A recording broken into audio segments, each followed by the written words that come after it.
As the future of work evolves amid the pandemic, many Canadians are faced with a stressful decision. That's right, whether to return to the office or continue to work from home. And that's why worry management expert Denise Marek is here to help. And she joins us this morning here on the morning show. Denise, nice to see you. Good morning. Nice to see you too.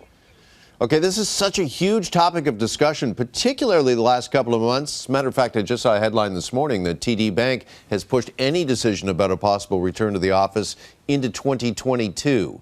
So what does the research say about how Canadians are feeling about making this choice? Well, it seems as though nearly half of Canadians are really feeling trapped between a rock and a hard place. There was a survey done by Canada Life, and it shows that 46% of Canadians are worried about contracting coronavirus from their coworkers if and when they return to the workplace. And on the other hand, 49% of Canadians, according to a study done by KPMG, show that they're being worried about being overlooked for promotions if they choose to continue working from home. So they sort of think it's out of sight, out of mind. And now here's the dilemma. You're worried about going back to work and worried about the ramifications if you choose to continue working from home. And you know what's funny? You were talking about that study that you were reading about. I read another article this weekend, Denise, that talked about the anxiety people are experiencing because of their desire to return to work and that deadline or that return to work date just keeps on being pushed back, and that's causing anxiety. So we have two camps there. So what are some tips you have for helping to reduce stress? Let's talk particularly right now for those who are returning to work. Yes, and I think it's really important to keep in mind, like you say, sort of the goalpost is changing all of the time. So at any point, the best advice to follow is take action to control the things you can and let go of the things you can't control. So let's say that your workplace is starting to suggest that you come in and you're starting to feel worried about it. Well, what can you do? Well, remember, I see that you have a different post up, so I'm going to talk about it. This is the let go of the uncontrollable. So take action to control the things you can and let go of the things you can't.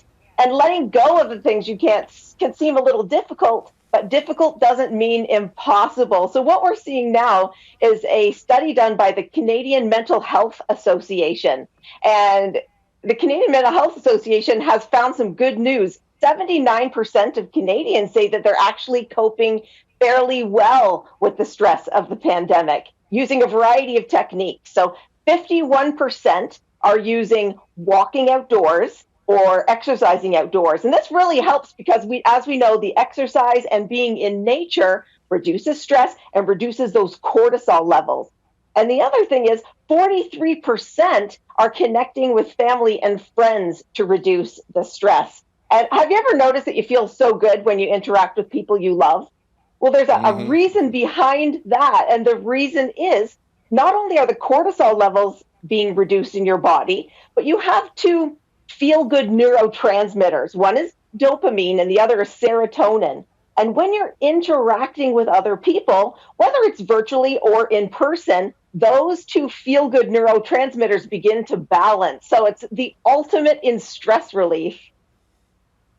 Okay, can I give my tip for letting go of uncontrollable situations? I've been doing this more and more often. I pretend that I'm in Frozen, and I just sing, let it go, let it go, let it go. And it just puts me in a better mood and a better frame of mind immediately. So you'll have to record that. Let us hear that on a daily basis.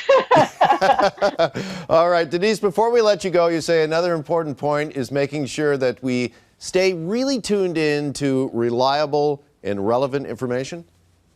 Yes, absolutely. So the Canadian Mental Health Association report that I just talked about, 38% of individuals are reducing their stress levels by keeping up to date with relevant information. And relevant information is really any information that can help you to make a good decision, a decision that's best for you. And for that reason, you also want to make sure that it's reliable.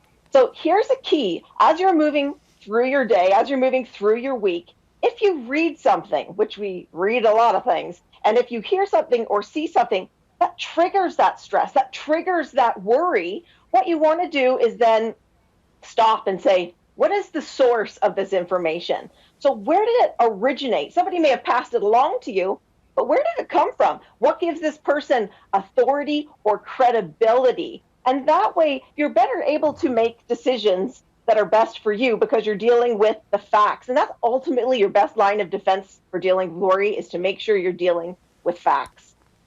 So true. Denise Marek, thank you so much. Thank you, too.